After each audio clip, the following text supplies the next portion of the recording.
Good afternoon. I am Jessica Jackson, a senior from Grand Rapids, Michigan, studying sociology, and I would like to welcome you all to January Series 2019. We would also like to give a special welcome today to the guests of 3 of our 52 remote webcast sites, Burlington, Ontario, Tulsa, Oklahoma, and Tucson, Arizona. And now, if you will please pray with me. Dear Heavenly Father, we thank you for the many opportunities given to us every single day. We thank you for this platform to educate and nourish our minds to improve us, not just as human beings, but as your sons and daughters. Continue to lead, guide, and direct us in your path. We give you all the honor and the praise. In Jesus' name, amen. And now, Bob Keeley, Professor of Education, will introduce our guests. Thank you.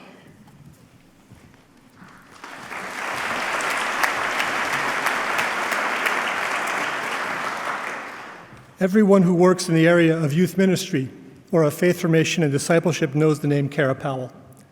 Dr. Powell is the executive director of the Fuller Youth Institute and associate professor of youth and family ministry at Fuller Theological Seminary in Pasadena, California. After graduating from Stanford with a degree in biology, she turned her attention to ministry, earning her MDiv from Bethel Theological Seminary and then a PhD from Fuller. Her first academic position was at Azusa Pacific University, and she quickly began publishing a series of books that have had a great impact on the field of youth and family ministry, including Sticky Faith, Can I Ask That, and her latest book, Growing Young, which was named by Christianity Today as one of the pastor's book recommendations for 2018. Even though she's been in academia for 20 years, she continues to work with teens, volunteering with her local church in Pasadena. Her teaching and writing have inspired scores of students and those who work with young people in churches, and I count myself among those who have benefited from her writing and from her teaching. Dr. Powell will be available to greet you in the West Lobby of the Covenant Fine Arts Center following this presentation, and her book will be available there. Calvin College is grateful to the Calvin Academy for lifelong learning for underwriting today's presentation. Please welcome Dr. Kara Powell.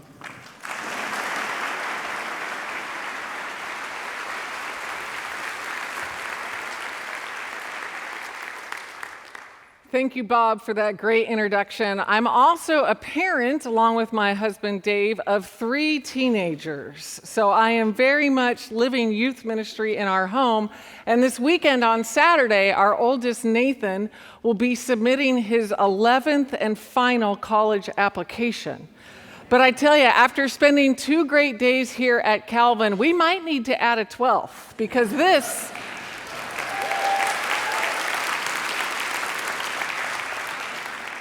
is an incredible school, and it's an honor and a joy and a privilege to be with you. I've spent the last 3 decades working with teenagers and young adults, and on the long list of what I love about young people, it's that they're so very honest. And I especially love that about middle schoolers. And one day, as I was leading a middle school small group, a middle school girl, a 7th grade girl, came up to me, and she had a friend on either arm. And she walked up to me and she said, "Kara, I have a question. What's a prostitute?"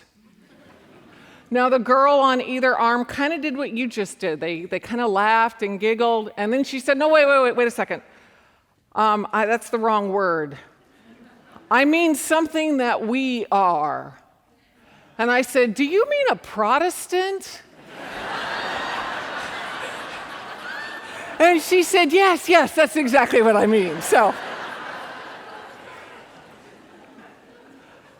But every once in a while, young people say something that's not quite as amusing. And I remember when a young person at my own church, we'll call him Connor, age 15, said this: "The only time I think about God is when I'm at church. The only time I really think about faith," said this young person, and I think that's representative of the young people that we care about in our churches, in our families, is when I'm at church. Beloved senior trustee at Fuller Seminary, Max Dupree, who recently passed away, he said this: "The first job of leaders is to define reality." And so let's define reality today of what's happening in the church and what's happening with young people. The best research, if you look at a compilation of studies, the best research indicates that about 1 in 2 young people from great churches like yours and great families like yours, about 1 in 2 young people will drift from God and the church after they graduate from high school. Not only that, not only are youth group graduates drifting from church, but our churches are also aging. 18 to 29-year-olds. How many of you in this room are 18 to 29? Raise your hand. We are thrilled with how many of you are here. 18 to 29-year-olds in our U.S. population, you represent 17% of our U.S. population, and yet you're only 10% of U.S. church-going attendance. So churches are tending to get older, and young people are drifting from churches after they graduate from high school. Not only that, but churches, they're not just aging, but they're struggling overall, and they're shrinking. No major Christian tradition in the U.S., Protestant, Catholic, Orthodox, no major Christian tradition is growing in the U.S. today. Some are holding steady, and some are growing outside of the U.S., but none that I'm aware of is growing in the U.S. And according to research by the Pew Religious Forum, the number of religious nuns, and I always need to spell this out, that's N-O-N-E-S, not N-U-N-S. But the number of religious nuns, in other words, those who have no religious affiliation, here in the U.S. has increased from 16 to 23% in the last 7 years. Friends, that is a dramatic increase. So as we look at churches in the country, as we look at churches in your home state, the typical church is aging and shrinking. And we at Fuller Seminary, and specifically we at the team at the Fuller Youth Institute, we started dreaming, what if this isn't the whole story?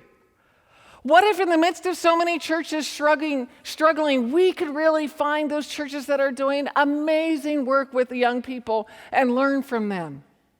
And so we followed a methodology very similar to Jim Collins in the book Good to Great, where he looked at amazing companies that were truly great. We did the same thing. We looked at amazing churches.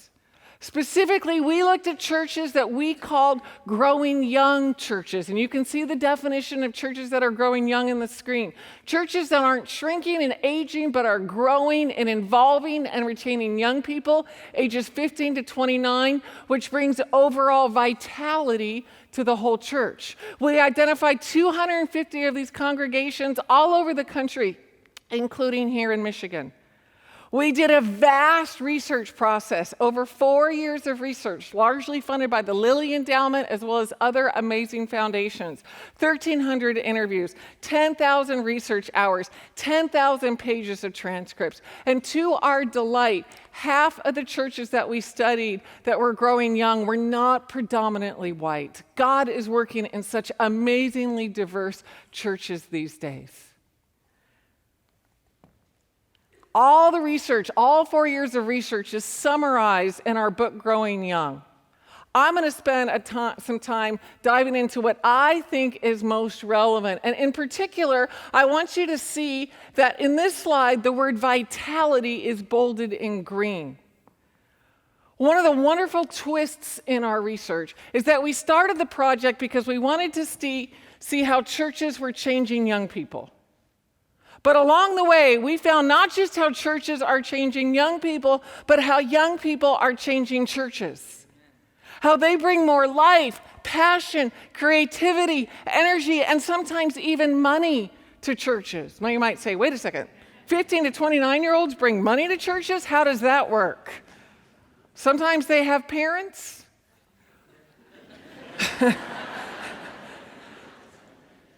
Other times, even if they're new and launching in their career and not able to tithe much, there are those over 30 who want to be part of dynamic churches. And I'll tell you, I'm biased here, but I can't think of any way to have a church become more dynamic than to have it infused with young people who are passionate about their faith, who are passionate about Jesus Christ. So all of a sudden, when young people start joining a church, sometimes often those over 30 start being attracted to that same church even more. We saw this with this particular church, St. John's in Indianapolis. This was one of the amazing growing young churches that we got to study, that I got to visit, one of the 250 churches. About 12 years ago, this church in downtown Indianapolis was about to shut its doors. But then the people in this church, they decided, you know what? It is not too late, the road is not too hard, and we are not too old. And they started making the changes that we're going to talk about today. This church that was about to lock its doors, that was down to less than 50 people, when I went and visited it, this church is now 1,500 people, 1,000 of whom are under 30. Now, that was one of the more dramatic turnaround stories. For most churches, it was more incremental steps of growth and change.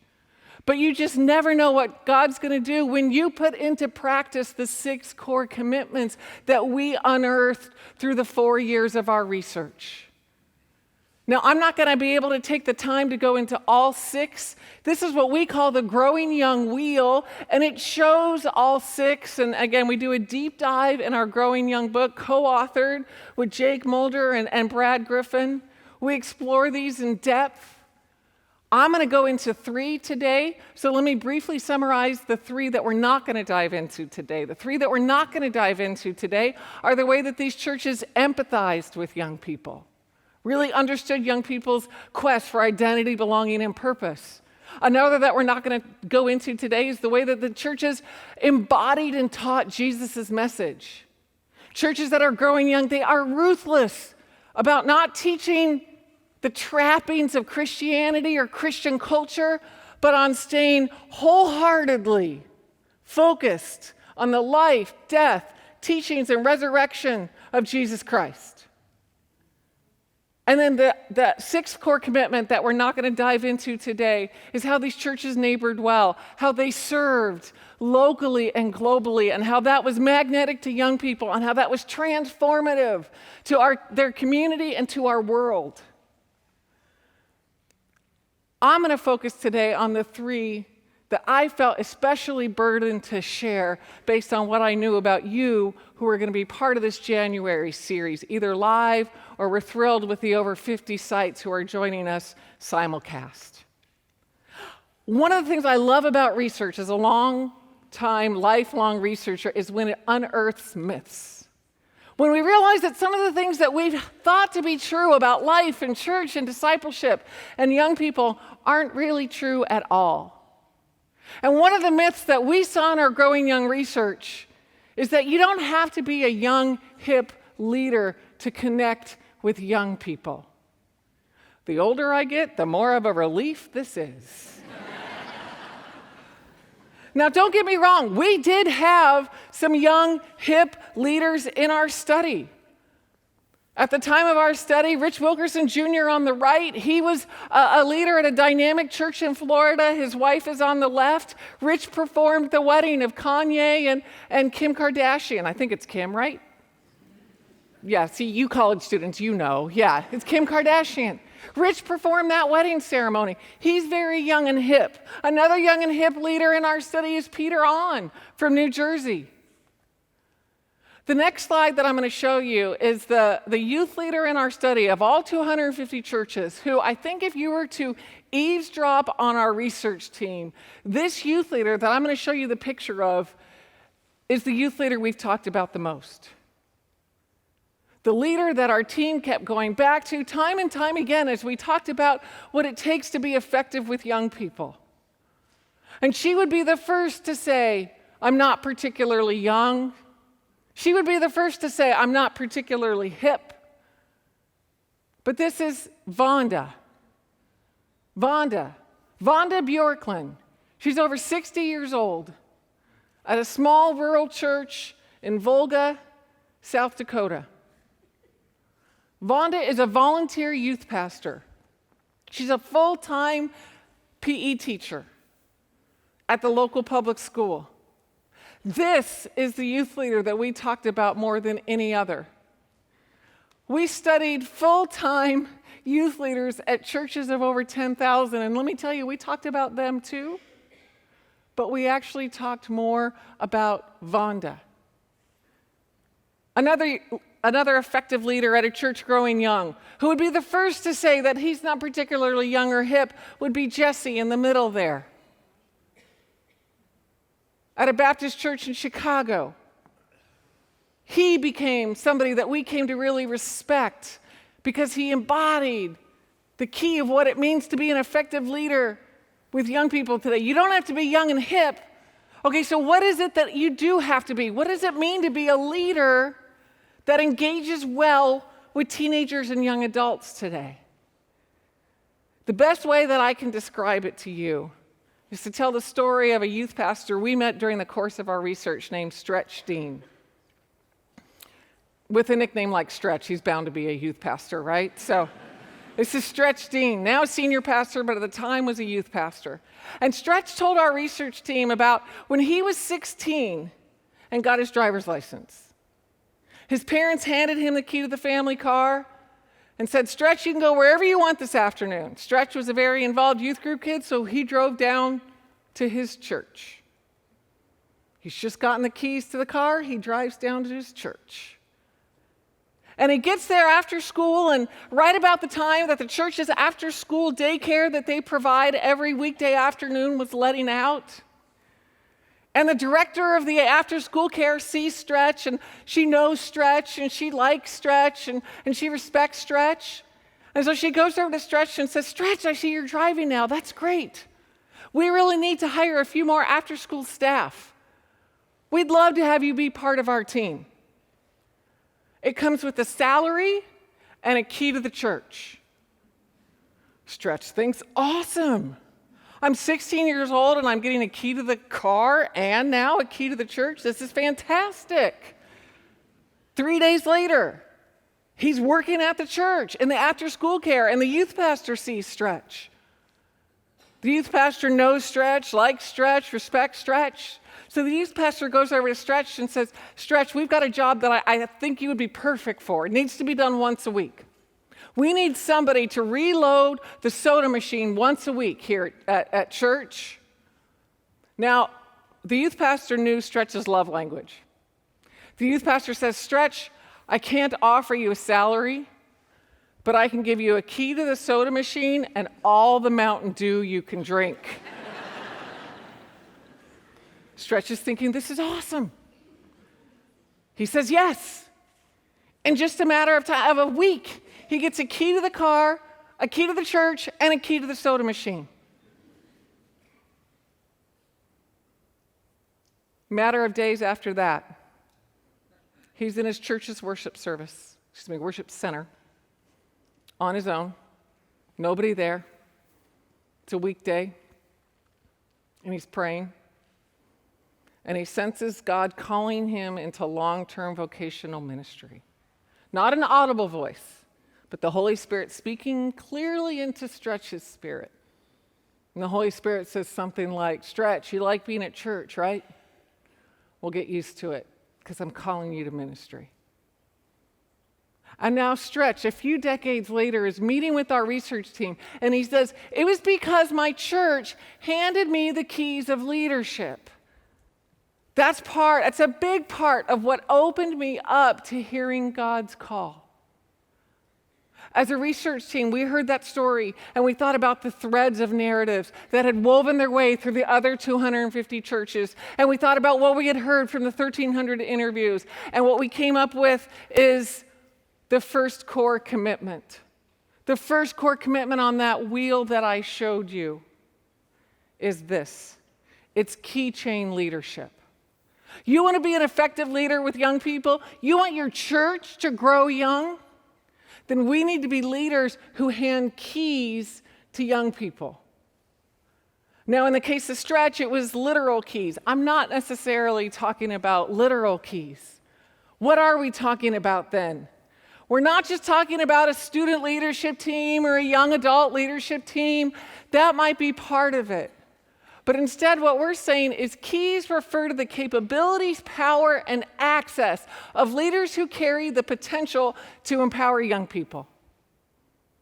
If you're here in this room, if you're watching on simulcast, I'm pretty sure that you have capabilities, power, and access. You have metaphorical keys that you can hand over to young people. You have some way that you can help them be a little bit more involved, sense their gifts a little bit more, feel a little bit more at home, feel a little bit more at part of your church, a little bit more a part of your small group, a little bit more a part of that ministry to people who are homeless that you lead every Saturday morning. I love that our research demolishes the myth that we have to be young and hip to be effective with young people. We don't have to be that. We just have to have the courage and be willing to hand over the keys. Now, sometimes we're afraid to hand over the keys because we think young people might fail. And they might. But if I could be honest with you for a moment, I think a bigger obstacle for me isn't so much I'm afraid young people are going to fail, but sometimes I'm afraid to hand over the keys because I think they might succeed more than me. And then how will that work? How will that look? If I'm supposed to be the one in charge, if I've got a certain title and all of a sudden this young person I hand the keys over to surpasses my gifts, I have to work through those issues of control and be willing to let young people flourish and exceed even what I have been able to do.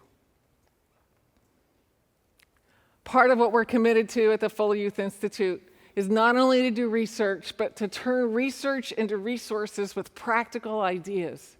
And so with each of our core commitments, the three I hit really quickly at the start of this talk, as well as the three that we're going into more in depth, I'm going to give you at least one idea so you can make progress on this in your church. And when it comes to Keychain leadership, I'm actually going to give you two ideas that build on each other. First, identify who's ready for keys. Identify who's ready for keys. I've been praying for you all today that you would be thinking about young people that you can hand the keys over to.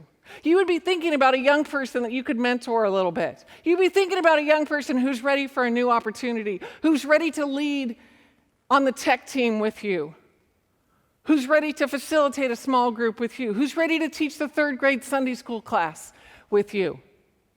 But it's not just handing over the keys, and this is the mistake we make in churches. We need to actually train young people how to use the keys. A lot of times we just kind of toss the keys in young people's direction, and then we're wondering why they don't succeed. And then when they don't succeed, we take the keys back. We need to think not just about who are we going to hand the keys over to, but how do we train them to really use their gifts well. So that's the first core commitment. And by the way, it's the first core commitment because as we looked at how the 6 core commitments occur most commonly chronologically in a church, this is the one that usually happen first. They can happen in all different orders, but we put them in the order in our book that matches how they most commonly occurred. And it usually started with the ways that we handed keys over to young people. Now let's move to the next core commitment. It's not just about how we lead. There's another factor involved. It's about how we build relationships. See, because you can download good preaching, but you can't download thoughtful mentoring. We can download good preaching, but young people can't download thoughtful mentoring. That's something that we can offer them in a unique and powerful way that they often can't get anywhere else and certainly can't get online. Fascinatingly, when we spent time at churches that are growing young and spent time interviewing the young people at these churches, and we asked them, what do you love the most about your church? See, a lot of times we assume that young people are going to say, oh, I love my friends, or I love how fun it is. Or we get people say, oh, young people love it when churches have free food. All of that is true. But you want to know actually the leading answer for young people at churches that are growing young, what they love about their church? They say that it's like family. What do they love about their church? As we're transitioning to the next core commitment, it's like family. It's like family. Here's what one young person told us during the course of the interview. This is life. It's not just church life. It's life. It's hard. It's busy, but we're in it together. We're like a family. So out of our research, not only did we say we need to hand over keys in our churches, but we also said we need to fuel a warm community. We need to fuel a warm community. This is so important as a core commitment. We can't lay off the gas pedal here. We need to go all in on warm community. And in fact, as we studied the words that young people use to describe their churches, we came up with what we call the warmth cluster. These are the actual adjectives, the actual attributes that young people use to describe their churches that were warm. These churches that are growing young, that aren't aging or shrinking, but are thriving with teenagers and young adults. This church was welcoming, this church was accepting, belonging, authentic, hospitable, caring. Hear these words from young people themselves.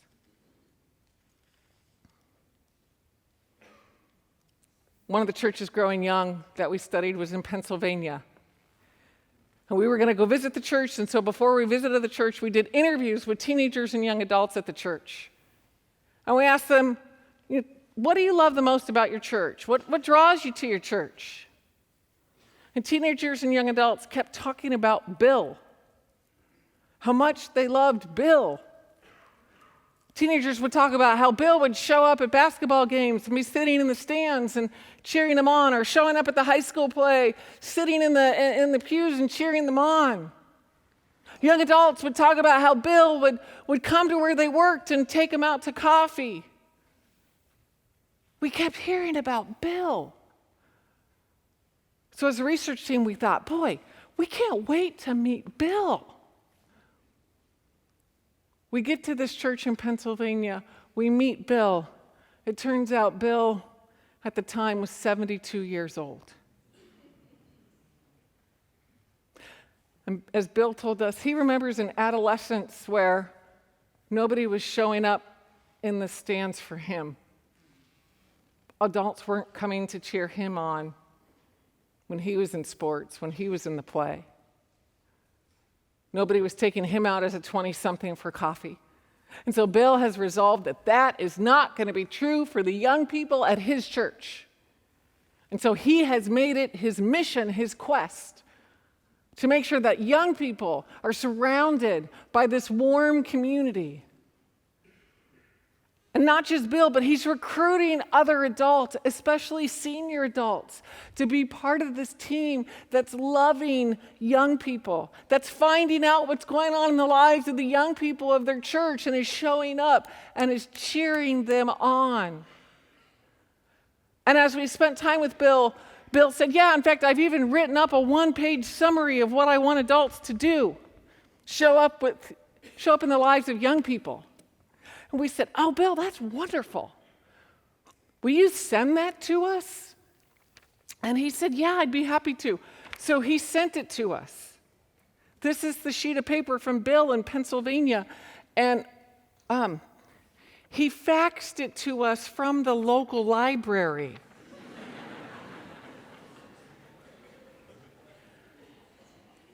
This is how Bill got this sheet of paper to us. You see, a lot of time we believe these myths, that in order to connect with young people, we have to have contemporary worship. I've already been asked that here today at Calvin. We spent a lot of time in our book trying to describe this.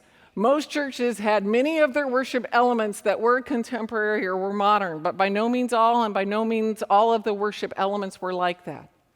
Please don't think that if we just substitute out the organ and bring in the keyboard, that's going to connect with young people. Please don't think that you need an off-the-charts cool quotient. Instead, here's what one senior pastor told us during the course of our research, and it's one of my favorite phrases from all of our research. When it comes to young people, warm is the new cool. Warm is the new cool with young people. We saw this time and time again in our data. Let me just share a little bit. Interestingly, pastors were twice as likely to mention the music that their church offered as being key to their effectiveness with young people as young people themselves. Young people were pointing to the relationships. Pastors pointed to relationships, but they were also much more likely to point to the music than young people themselves. So again, let's translate this idea of warm is the new cool, this warmth, core commitment into some ideas. How do we have our worship gatherings feel less like theater and more like family room? Less like theater and more like family room. Erwin McManus, who was one of our advisors in the project, he said this: "Too many times we have kept our pews, but we have lost our children." Another worship pastor that we interviewed during the course of our research said this: "Excellence can be the death grip of warmth." Always striving for excellence can sometimes cool a worship climate. Now, I've seen churches, and I've been part of churches that go to the other extreme and end up downright sloppy. We're not saying that. But how do we create an environment that's intergenerational, that's warm, where all are welcome, and it's going to be a little bit more messy? When kids are in the mix, when young people are in the mix, things get a little bit more chaotic. I'm going to play you about a 60-second video clip from a BBC interview where it was supposed to be just an adult-to-adult scenario, and all of a sudden, the adult being interviewed, his kids kind of ended up in the mix, and it got a little bit messy. And his wife tries to get the kids removed. You'll see what I'm talking about. I mean, this is what happens when young people get involved. Let's watch it together. Scandals happen all the time. The question is, how do democracies respond to those scandals? And what will it mean for the wider region? I think one of your children has just walked in. I mean, shifting sands in the region. Do you think relations with the North may change? I would be surprised if they do. Pardon me. My apologies. What's this going to mean for the region? My apologies.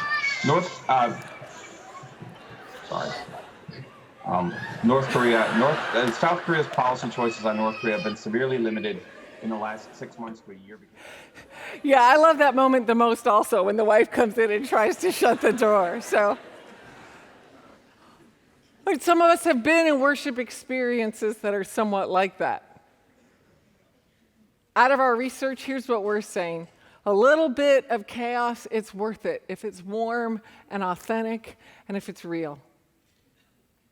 Here's what else we found when it comes to developing warm relationships. Here's another idea I want to leave you with. When it comes to community with young people, create both on-ramps and road trips. Churches that are growing young do this well. An on-ramp is a shorter invitation for community, especially for 20-somethings, especially for young adults. There's a transience about the young adult stage these days, and we invite them to be part of a 6-month or a year-long small group. That feels like an eternity to them. So creative churches are offering on-ramps. They're offering 2 or 3 week mentoring invitations that then can transition into longer relationships, but they're offering an easier way for people to get their foot in the door of relational community and then get a taste and want the long-term feast. Out of our research with Warm Community, we're also recommending this. We develop a new 5-to-1 ratio. We touched on this in our previous Sticky Faith research also, and it comes out of the brilliant thinking of my friend Chap Clark. If I was to come to your church this next weekend and talk to your children's ministry team or student ministry team, odds are good you'd be talking about some kind of ratio. Your team would be talking about, we want 1 adult for every 5 kids. What we say out of our research is, instead of 1 adult for every 5 young people, what if we reverse that and we have 5 adults for every young person? 5 adults who are on that kid's team. Now, I'm not talking about 5 small group leaders. I'm not talking about 5 Bible study leaders. I'm not talking about 5 Sunday school teachers. I'm talking about 5 adults who are like Bill, who are showing up for the robotics competition, who are going to the graduation, who are sending a note every once in a while saying, hey, I'm praying for you. And as I mentioned, our oldest is in 12th grade. And the importance of that 5-to-1 team, I'll tell you, it is in bold capital letters for our family and for Dave and me with our son Nathan. To crystallize Nathan's team, we did something for his 18th birthday a few months ago. He turned 18 in September, and he plays volleyball. All three of our kids play volleyball. Our kids tend to be tall and athletic, and they don't like touching the other team. So volleyball is perfect for the Powell kids. And so Dave and I got a volleyball, a white volleyball, and we drove it all around Southern California and had all the adults who are significant in Nathan's life sign it. Also, his two sisters signed it. You can see on the right. Krista wrote the better sibling, she's 16, and then our 12-year-old Jessica wrote the real better sibling. So, not everything is all sweetness and light in the Powell family all the time. So we gave this volleyball to Nathan, and it now sits on his shelf in his room. But even more importantly, he's planning on taking it to college with him, wherever he goes. He might be staying at home, but he's going to have that volleyball with him. He's written an essay in his college application about that volleyball. Parents, grandparents, church members, how do we create this 5-person team for the young people we care about? That is part of what it means to be warm community. And then the last of 3 core commitments that I want to focus on with you today is the way that we prioritize young people and their families everywhere. The way that we inordinately prioritize young people. Now, if you were paying really close attention to the growing young wheel that I showed, there's something a little unusual right around 9 o'clock. If we were thinking of that wheel like a church, right around 9 o'clock, there's an arrow that juts out to the left. Right about the transition as we're entering this core commitment of prioritization. That's because what we found is churches could do the other core commitments, including what I've talked about, handing keys over to young people and being warm. Churches could do those core commitments and be good churches.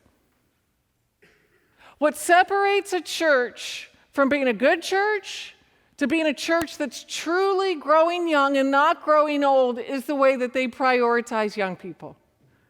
It's the way that they say, you know what, young people, it's not just one of our top 10, it's one of our top 3 or our top 5 that we care about, that we're thinking about. And it's not just rhetoric, but it's our reality. One of the churches growing young that I got to visit was about a 200-person Latino church. It was technically Baptist, but I'll tell you, it was the most charismatic Pentecostal Baptist church that I have ever been to. It was fantastic. And this church, Latino, most of the adults speak Spanish. Some of them speak only Spanish. Limited English. English is a second language. And what this church was realizing, though, is that for the young people, many of them were speaking primarily English. And so the adults in this church had a discussion and ended up eventually taking a vote over this question: should we offer part of our worship experience and part of our church's programs in English so that it's showing that we're prioritizing young people? Adults in the church, some of whom don't speak English, some of whom don't understand English, voted yes. We should offer parts of our worship experience and part of our church's ministry in English to show that we're prioritizing young people, even if it means I, who don't speak English, won't fully understand it. I think about all the controversy some churches have over particular songs, over particular drum beats. And then I think about this church, where adults in the church were willing to not understand part of the worship experience because they were prioritizing young people, and I am humbled and I am convicted. So let's think together about what it means to prioritize young people in all sorts of ways. It doesn't necessarily mean a big modern building. If you have a big and/or modern building, awesome, that's a great tool. But if you don't feel like that means you can't prioritize young people. And it doesn't mean you have to have a big budget. There is something about your budget that is related to prioritization that we'll get to in a minute. What does it mean? It means intentionally paying attention to young people. Prioritizing young people means we're paying attention to young people and their families. We're thinking about young people and their families. Here's where budget comes into play. Many of you who are with us today or watching us on simulcast or watching later, I know that you have a role in your church where you're pretty familiar with your budget. I believe a church's budget is a reflection or a manifesto of that church's priorities. And so I would just ask you, where are young people in your church's budget? What priorities would I be able to observe about your church if I looked at your church's budget? It's not about the size of your church's budget, it's about the way that that budget is allocated according to our research. It's not just your budget, though. Giving young people priority means that we prioritize families. We think not just about the young person, but about their overall family, too. Now, far too many parents view the church as what my friend and colleague Pam King calls a dry cleaner. They think they can bring their kids, parents think they can bring their kids on Sunday morning to the church all spiritually dirty, check them into church, and then 60, 90 minutes later, check them out and they've been spiritually cleaned. Because that pastor, that small group leader, that Sunday school teacher has done the cleaning. And what we say out of our research is the ideal, the way that God's designed it, is that church and family are partnering together for the spiritual formation of young people. Now, as a parent myself, I gotta say, being a parent is no easy gig. Somebody just said amen. My job at Fuller Seminary is pretty tough, but it's a piece of chocolate cake compared to being a parent. And I love my kids, don't get me wrong. In fact, here's a picture of me in the middle, my husband Dave, Nathan, our 12th grader, Jessica, our 7th grader, Krista, our 10th grader. Now, when our friend Adria came over to take this picture for a Christmas card, unbeknownst to us, she kept taking pictures even when we weren't posing for it. So the next picture I'm going to show you is our family more in our natural habitat. So this is the picture that went on the Christmas card, but this is the one that Adria captured of our family more naturally. I actually wish the Christmas card had had both pictures because I think that's more accurate. I do want to call your attention to my husband in the upper right-hand corner in this picture, and in this picture also. So he's an engineer while the rest of us are more like this. And I'll tell you, I think parents today face new challenges. I graduated from high school in 1987, and when I graduated from high school, the line that we kind of walked, as many of us went from high school to college, to job, to marriage, to kids. For young people today, it's not nearly that linear. It's far more circuitous. Paths are all over the place.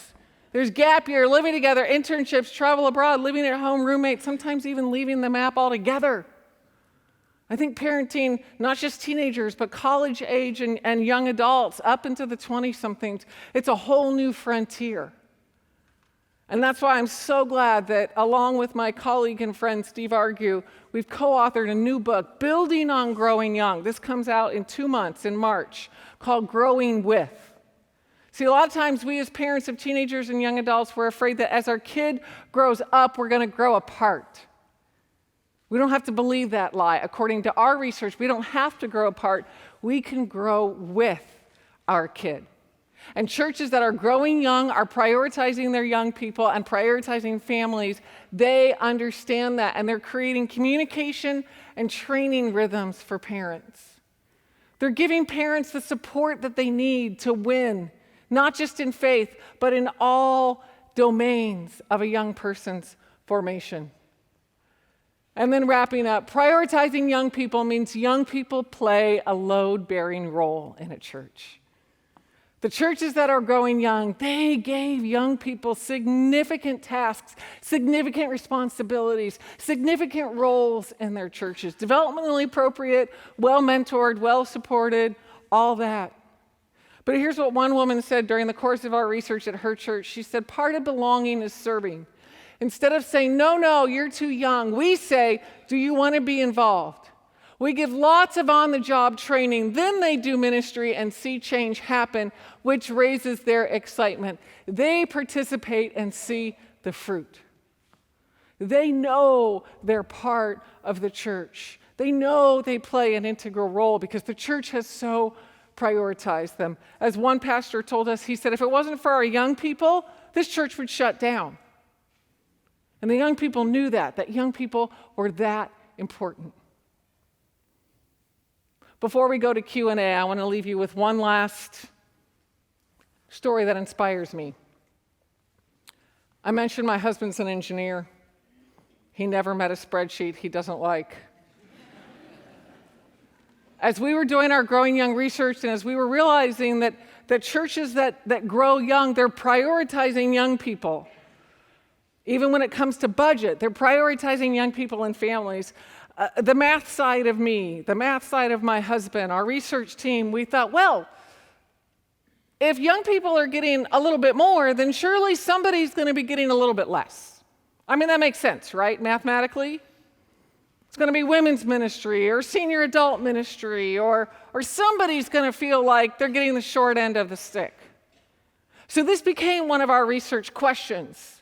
With lead pastor after lead pastor and senior pastor after senior pastor, I mean, I personally was dogged about this question.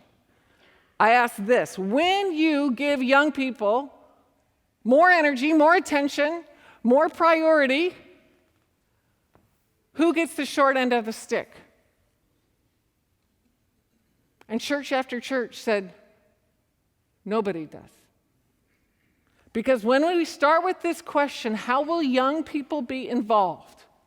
When we're constantly thinking, hey, Easter's coming up.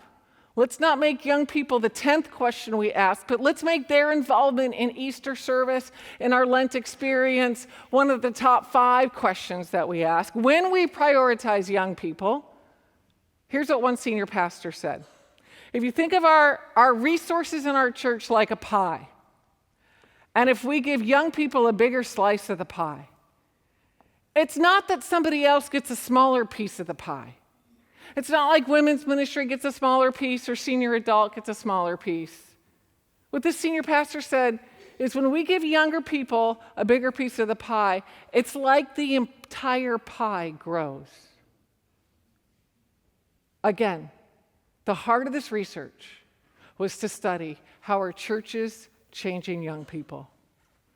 And maybe if you hear anything, I think what I want you to hear is we certainly found how churches are changing young people, but we definitively also found how young people are changing churches. To help you stay in touch with all of our research, Growing Young, Growing With, our previous Sticky Faith research, we want to give you free resources. And so whether you're watching live, whether you're watching simulcast, whether you're watching in some months, if you get out your phone and text the word free to 66866, so the phone number is 66866, and then text the word free, you're going to get a link to all sorts of resources to help you as a parent, a grandparent, a congregation member, a pastor leader, doesn't matter your role. We have resources for you. Now, I know some of you are worried because that's a lot of 6s up there in a row, okay? But don't worry. We put an 8 right in the middle, okay? So it's 66866. So thank you, and Karen's going to come and we're going to ask some questions together. Thanks.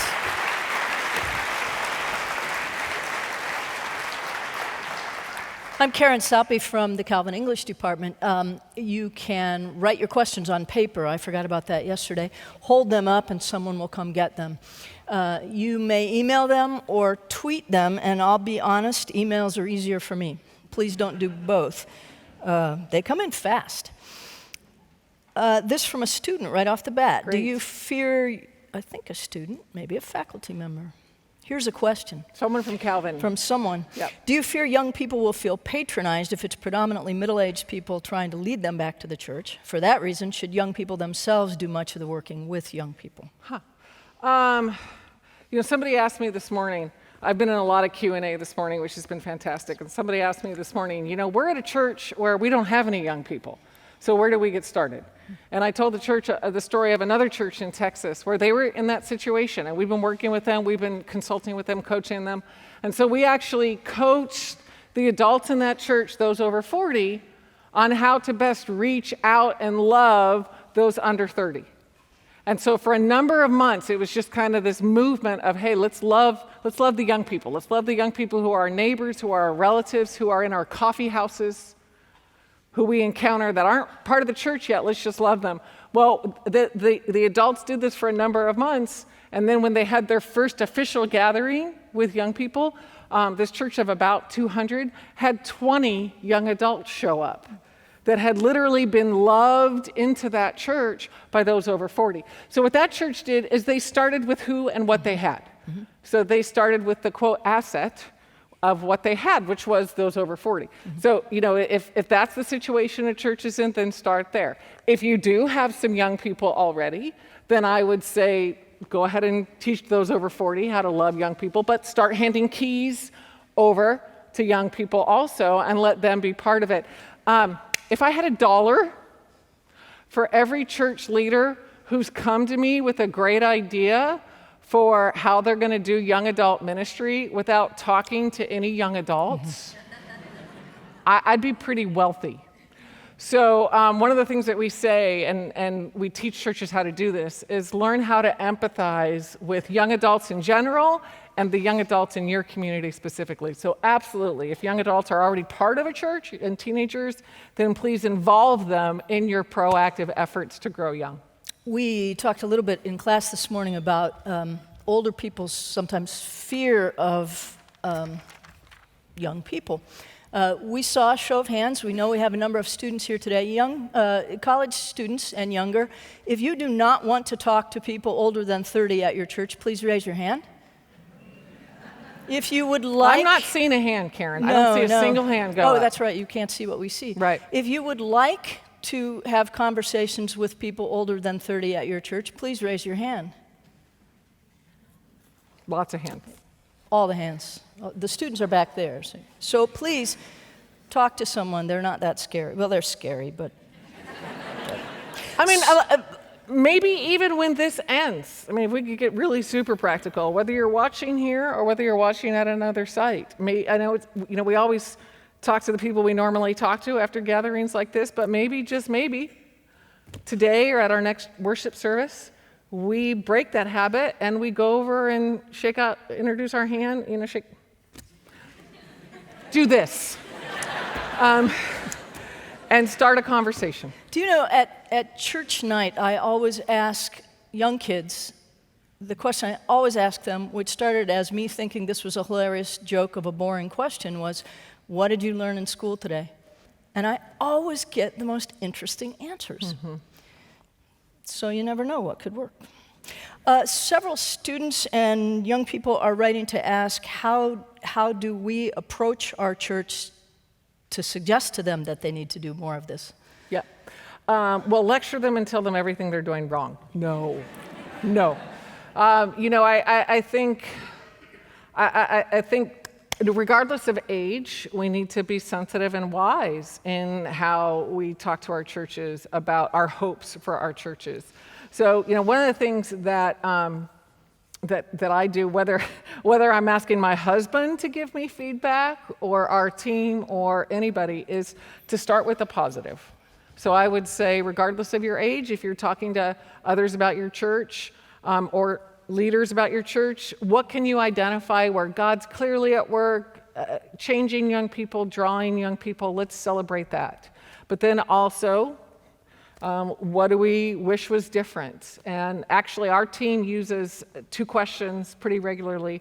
I like, what do we like about what's happening? And then I wish, what do we wish was different? And we find that phrasing really helpful. I like and I wish. We also, if you go to churchesgrowingyoung.com, we actually have a Growing Young assessment to help churches, whether it's one person at a church or a whole church, get a real-life analysis of how your church is doing on these 6 core commitments. So it's often helpful to have more objective data, like from our assessment, inform those conversations. So I'd recommend that kind of tool also. Right. Here's a question echoed by some students. This question is, can you speak to primarily white churches and primarily Black or Latino neighborhoods? And some students have asked about how important is social or cultural diversity in building these growing young congregations? Fantastic question, and we dive into this in depth in that neighbor core commitment in our book, as well as at churchesgrowingyoung.com. Yeah, what we find is that the churches that are growing young tend to reflect their neighborhood, ethnically and age-wise, and they've often had to be really intentional in how they do that. I mean, my own church in Pasadena, Lake Avenue Church, we were more white than our surrounding community. Our surrounding community was far more Latino and African American than we were. And so we made some very intentional shifts in staffing so that our upfront leadership reflected our neighborhood. And that was really a turning point for our church. So I think how one of the things that we say is, if you took a picture of your neighborhood and then took a picture of the people in your church, how similar or different would those pictures be? And if the pictures are pretty different, then a great place to start is to think about the upfront leadership, both volunteer as well as whatever paid positions there are, and how those can reflect the age and ethnicity and culture of your neighborhood. So, fantastic question. Of those 6 categories, Yeah. 3 of which you talked about, this may come from an overwhelmed church leader, I'm not sure, but it says, what would you say to pastors and church leaders who hear all this, nod their heads when they hear the 6 principles and say, I'm overwhelmed, I don't know where to start? Yeah. Start with one thing. And that's actually part of why we designed the assessment, is I can't change 6 things in my life. And maybe you're more talented than me, but it's pretty hard to change 6 things in an individual's life, let alone in a church at the same time. So choose one thing. And the assessment can help you, or doing focus groups to think about in your church what would be the best starting point could help you. But yes, start with one, not all 6. How do you balance prioritizing family with making singles feel welcome? Fantastic question. We take more time to get into this when we have more time, but I mean, the ultimate family is that we're all part of the family of God. So when we say prioritizing family, it's understanding that we're all part of the family of God. We all have a part to play in that. And the warm intergenerational community that I'm talking about really gives singles, marrieds, divorce, blended family. I mean, my parents are divorced and remarried, so I'm pretty sensitive, I think, to the dynamics of blended families. And we were talking backstage about non-traditional families and how that's becoming more and more a part of the reality of this country and what we're experiencing in our churches. And so intergenerational relationships is a great way for single adults, for single parents, for blended families to be part of the supportive community that I believe God's designed us to be part of, for the young people as well as that we all need to experience. So. It seems that the things young people want in the church, such as relationship, warmth, and a family feel, are common to any woman or man. So is it really about growing young or growing our churches to look more like God's vision of the church? Is this going to be our last question? That's the correct question, isn't it? Yeah. Can we make this the last question, Karen? Yes, we can. I mean, here we did all this research, 4 years, over 1,300 interviews, 10,000 hours. And really, a lot of what we're talking about that's effective with young people is biblical principles of how God's designed a church or a community to effectively love and serve each other. So the questioner's right on target. There are unique manifestations for young people today, given what young people are experiencing, but the core principles, they are pretty timeless and cut across generations.